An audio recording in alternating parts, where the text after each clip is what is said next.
Hey everyone, I want to talk to you today about chapter two, um, the counselor, personal and professional. So, we're going to talk about some characteristics of an effective counselor and kind of how we can also utilize theory as well, based on chapter two in Corey's book. And I'm going to go ahead and share my screen with you. Okay. Okay. So let's talk about some characteristics of the therapist. Corey really asserts that the person and the professional are intertwined. So who we are outside of the counseling room will always be brought into the counseling room. You bring your values, your character, your personality, and your worldview into the therapeutic process. So it's important that we stay open to feedback, growth, self-awareness, and learning that can expand what you can bring into the counseling relationship. Um, Personal counseling can help you work through some blind spots in self-awareness to help you confront personal issues and manage feelings that can come up due to your work as a counselor, but also it can impact your ability to be a better counselor. So for instance, if we have a blind spot ourselves, or let's say we struggle with anger, and then we start working with a client who struggles with anger, we might need to work on that ourselves before we can truly be effective working with someone else. Um, that's part of also just being an authentic helper. So if we are asking of our clients to dig deep and be authentic and to share, maybe we should try it ourselves sometimes. Just a thought. And it's important not to hide behind your role. So be real, be yourself, and be therapeutic, loving, and caring in your sessions with others. Authenticity is a huge part of this profession. So if you're not the touchy-feely type, you don't have to fake it. But there are some people who maybe aren't willing to dive deep with themselves or with clients, and they might not be a great fit for the profession, because clients can really feel when you're being authentic. So if you have an inability to care about the clients you're working with, or there are just some major barriers preventing you from connecting, then it might not be a good profession for you, because we just want to bring all of ourselves, our character, our personality, and our characteristics into the room with us. So that being said, as we mentioned, you can't separate yourself from your personal values. You are who you are, and you bring that into the counseling session with you. But that doesn't mean that we are going to push our values on other people. So I know that that's a little bit challenging, or it can be if on the one hand you're being told you can't separate yourself and your values from who you are as a counselor, but don't push your values on clients. It's a little bit of a conundrum there, but the idea being that don't leave your reactions out of the counseling process, be yourself, but allow the client autonomy to make their own decisions and operate within their value system. So at times we might need to suppress our surprise or really check our facial expressions so that we're not offending or being judgmental of the client. But you can be real. If you're just a robot saying, well, how do you feel about that? And what do you want? And what do you think? You want to do that a lot because you want to get a feel for what they want and what they think. But it's okay to it's important to be authentic and to be a person in the process. Help the client make their own determinations and come to their own answers, and empower them to make the changes in their lives that they choose. We don't know what's best for others, and clients adopting our values is not the goal. That's just influencing someone. I mean, that's just basically providing advice, which a friend could do. What we want to do is engage in a deep, intimate relationship with the person, an emotionally intimate relationship, not physical. Just putting that out there. But we want to give them the freedom to feel empowered to make their own decisions, to actually examine their own beliefs, their values, all the things that go into making them who they are. Maybe they reevaluate their values or make some changes, but that will be based on what they believe and what they want for their life, not what we believe and what we want for them. Clients create goals and co-create a plan to achieve those goals. So really the client shapes what they want out of the counseling process, but we're co-creators in that plan in terms of how to achieve those goals. So we will work with them because we do have some knowledge and tools that we can help with, and engaging in utilizing our skills can help them get to that place where they can identify what their goals are. Um, Also, bracketing means putting our values aside and making room for divergent views. Um, so we do need to bracket our personal biases and our values. We can still very much have empathy and care for the clients in our office and disagree with maybe some of their life choices or their values. But we want to explore the client's value system so that we're aware of who they are and what's important to them. So if we don't ever ask them what their values are, then we kind of only have our own frame, and that's not the client's frame, that's our frame. Characteristics of effective counselors. So this is from the book. Counselors have an identity. So you can't bring your authentic whole self into the room if you don't have an identity, or you feel very wishy-washy about that identity.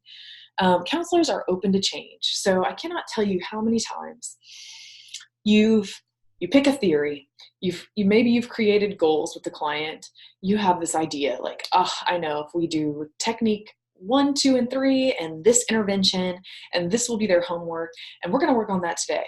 Well, they'll come in with something completely different that totally throws your plan off. So you have to be flexible. That happens almost every time. I got to the point where I don't really make those plans anymore because clients will come in with their own agenda. They will work on their own timing and at their own pace. It's always good to bring things in and be prepared for session, but just be prepared that it may not go that way. You may have other things that they want to address. Counselors are authentic, sincere, and honest. Now we need to be careful about that because again, if your honesty it means imparting your values on a client, then you don't want to do that. It's more important to ask, well, what do you think about that? Instead of saying, oh, well, I totally disagree with, this value system or that choice or your religious practices. Obviously, that's offensive. We don't want to do that. We want to help them come up with their own views on their own life. But we are authentic and we are sincere and we are honest with our clients. We can have a sense of humor. Sometimes that really helps break the ice, but it also helps build relationship. We make mistakes and we're willing to admit them. I'll tell you from my own practice, insurance is kind of a nightmare. So this happens fairly regularly where I think that they have a certain benefit structure and they don't. They have a different benefit structure. So I have to sometimes refund money or like fix whatever problem it might be. And I just have to admit that and say sorry about it. And we show our fallibility, and that makes us human because sometimes, particularly in a power dynamic such as this one, people might think that they'll come to you thinking you're the expert or putting you in like a power up position, but really we want to create, egalitarianism and really a caring, loving environment that's not set up on those power dynamics. So showing a little vulnerability and making some jokes can really go a long way, kind of trying to meet that goal. Live in the present and appreciate the influence of culture. We want to have a sincere interest in the welfare of others. I'm going to go ahead and say that if you're in this class and you don't see yourself as a helper, or you don't genuinely care or have a natural empathic sort of inclination or desire, this is not the right profession for you. We have to care about everyone that walks through that door. We cannot refer based on anything regarding our values or the way the client lives their life or, their culture or their profession or anything.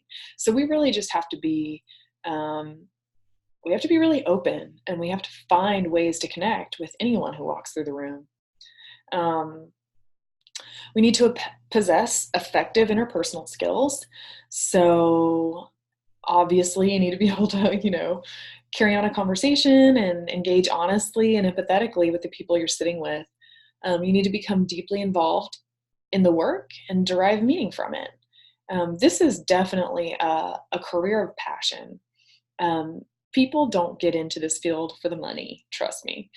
You get into this field because you care about people and you want to make a difference and you find the profession interesting. So jump in full force and learn and grow and be challenged by it.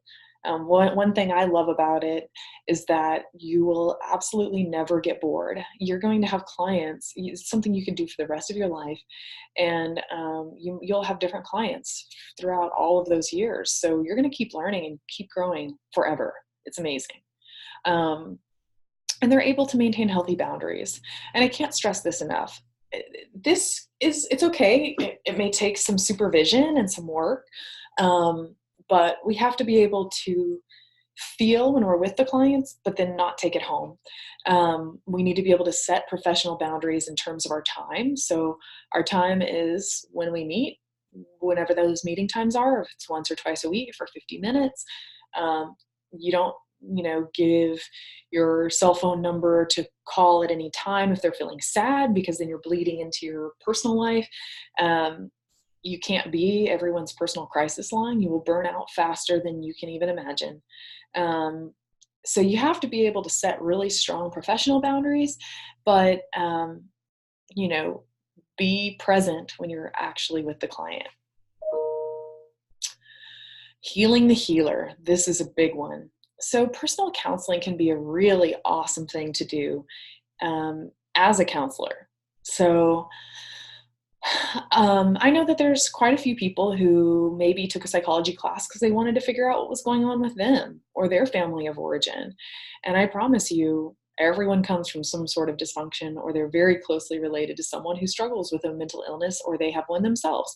And there's nothing wrong with that. We don't stigmatize people who struggle with mental health concerns, or with, we don't stigmatize people who have come from less than perfect upbringings. That's crazy. We're the people who want to be there for those people, and for ourselves, because let's be real, we've all experienced some sort of dysfunction or struggle in our life. And that's why going to counseling is such a good thing to do.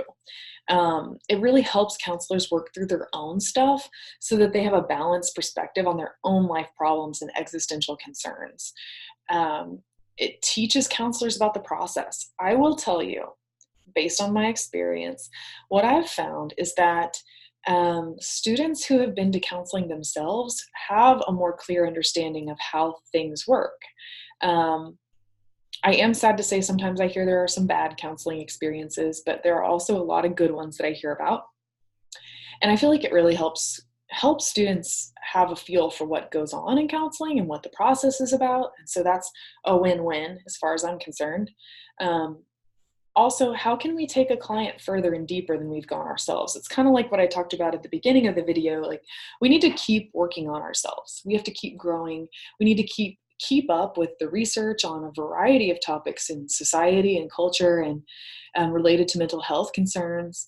But we need to really go deep and ask ourselves, what are our triggers? Where is our pain? Where is our insecurity? We need to know that so that we can be aware of, countertransference and things that can occur in a counseling room, but also so that we're not being hypocritical. We're working on ourselves. When we've done the hard work for ourselves, we have a better idea of what the client's going through when they're working on themselves. And we can have empathy for how hard that can be, how challenging it can be to really uncover some deep truths, and how wonderful it can be to get to the other side and find that peace and healing that we're all striving for.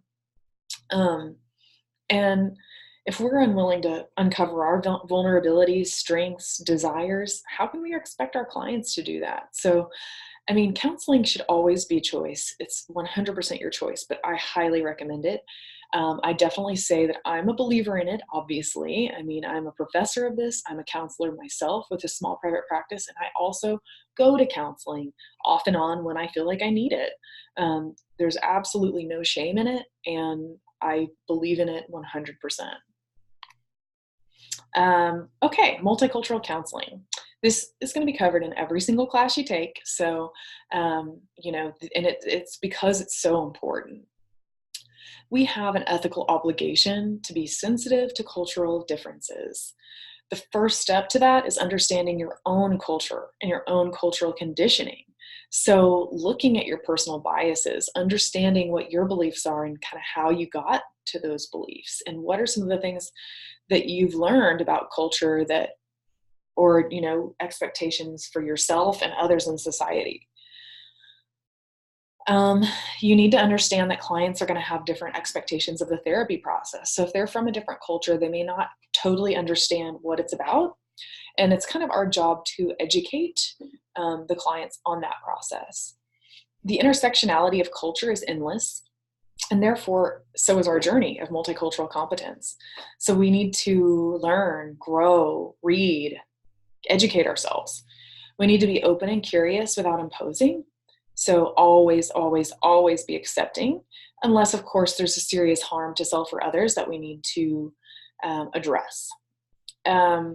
Your very identity can clash with another's values or vice versa. So how do we navigate that? So as culturally competent counselors, we want to look at all those aspects that make up our identity, that make us us. And then we want to be curious about all of those intersectional identities that make up our client. And how do those interact? Could there be some clashes? Could there be some things that you might need to address in session? It could come up. And how does oppression and discrimination in society impact your client, and what are their views on that? So we also need to really educate ourselves on what are the issues that are prevalent in society today. Racism, sexism, classism, these things all exist. There's discrimination abounds, and people have different levels of privilege based on their identities and their backgrounds and where they come from and how much money they have and the color of their skin and just X, Y, and Z. So we really need to be aware of what those issues are and be curious about how that might impact the client. We also need to, as I mentioned previously, educate clients on the counseling process. We need to learn about those intersectional identities of the client, but don't depend on them to give you all the answers. So if I'm really curious about somebody's religion or their identity on some level, it's not appropriate for me to get really curious and ask a bunch of questions just because I want to know. It's my job to educate myself outside of the session, but you can always ask them about what it means to them. So if there's an aspect of their identity and you're not sure how that connects to them as a person, that is the important thing to ask. Not what are the philosophical tenets of Buddhism, unless they bring it up and it's something that's important to them. We should go look for that information outside of the counseling session. Identify your basic assumptions about race, gender, and differing ethnic and national identities, socioeconomic status, etc. So this can be the really hard part, is to challenge our myopic personal views.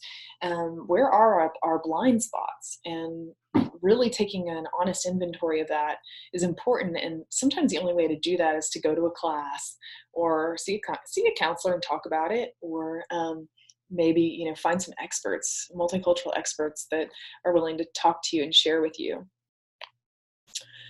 So, anxieties about becoming a counselor. There are some anxieties that pretty much everyone has when they start this process. You're nervous. It's okay. You're going to get through it. I promise. So managing your anxiety in session can be challenging at first. Self-disclosure and authenticity. So how much do I self-disclose? How authentic should I be without imposing my personal views? When is it okay to say something or really talk about myself in session? And we'll talk about that, more and more as skills classes progress. But in general, the self-disclosure should be about helping the client and not fulfilling a personal need for you. It should be relevant. Avoiding perfectionism. So you absolutely 100% will make mistakes. Accept it now. I've accepted it. I still 100% absolutely make mistakes in sessions with clients. It's not the end of the world. As long as you have a good relationship with that client and you're vulnerable and you own up to it, you're 9 times out of 10, you're going to be okay. Okay. Being honest about limitations and when and how to refer. So if you hit a wall with a client, it's important to try first. Try to educate yourself. The only time we can refer is when we don't have enough skills to really help or serve a client. We aren't going to refer for values issues because we disagree with their lifestyle, or we don't, feel like we are comfortable with a certain aspect of their identity. Don't fool yourself and say, oh, I'm just not competent, when you can become competent. But if you hit a wall and you truly don't feel like you have the skills, that's when you need to refer out. But as a new person, you might feel like, well, I don't really know how to do much of anything. So you have to try. Just go ahead and try, talk to supervisors, get consultation, do all the things you can do. And then if you still feel like you're at a loss, then go ahead and refer. The use of silence. We'll talk about this a little more in my skills session mini videos, but silence can be challenging for new counselors. It feels really awkward to sit in silence, and you need to know when to do it appropriately. It can be really powerful, but it can feel a little bit awkward too. The client demands and setting healthy boundaries. So sometimes clients may push the boundaries, or they might want to see you more frequently than necessary, or call you at home after hours, or, it can be really hard to set boundaries at first, especially when you want to help and you're afraid they might hurt themselves, or you're afraid that they, are going to feel like you're not there for them. And I think there's some emotional things that can come up that make it a little challenging to set healthy boundaries, but it is so, so important to set healthy boundaries. Mandated clients. So it can be really challenging to work with clients that don't want to be there. So the best thing to do is to explain the process in a crystal clear way, like what you're there for, who you might have to report to if they have a probation officer or something. Explore feelings about being there. So really ask them what they want to get out of it, and explain, like what you're there for, what they're there for, and what your relationship is. And you can usually come to a working agreement, even if they're not thrilled about it. Tolerating ambiguity can be hard regarding progress and process. So it can be really challenging when you want to see results immediately. You're not going to see results immediately. That's just not how it works. Well, it may happen quickly with some clients, but every client is different. If you've taken my counseling children class, we talk about this with children in terms of popcorn and molasses. So some children are popcorn and they grow really fast and they get it, whatever it is. And then some move more slowly, and some take their time, and they have a different process. So we have to be okay with working within their framework for their life and what progress looks like for them, not what we think progress looks like. We need to be aware of countertransference. So countertransference is when the client triggers some feelings for us in the session. So it could be that they push on a hot topic regarding our values. It could be that they are exhibiting symptoms of something we've gone through in our lives, or a trauma that we've experienced, or their family dynamic looks exactly like ours, and it brings up all these really intense emotions. So as a beginning therapist, it's important to just be aware of when those things are happening, because they will happen, and that's okay. You just need to seek supervision and kind of get help to work through that. And developing a sense of humor is important. So not taking yourself so seriously, like, I promise it's going to be okay. You're going to get the skills that you need to develop, and you're going to grow. So Yeah, that's all I have for chapter 2. But these are some, characteristics that beginning therapists and all therapists really need to be aware of. So that's all I have for chapter 2. I'll see you in chapter 3. Have a good day.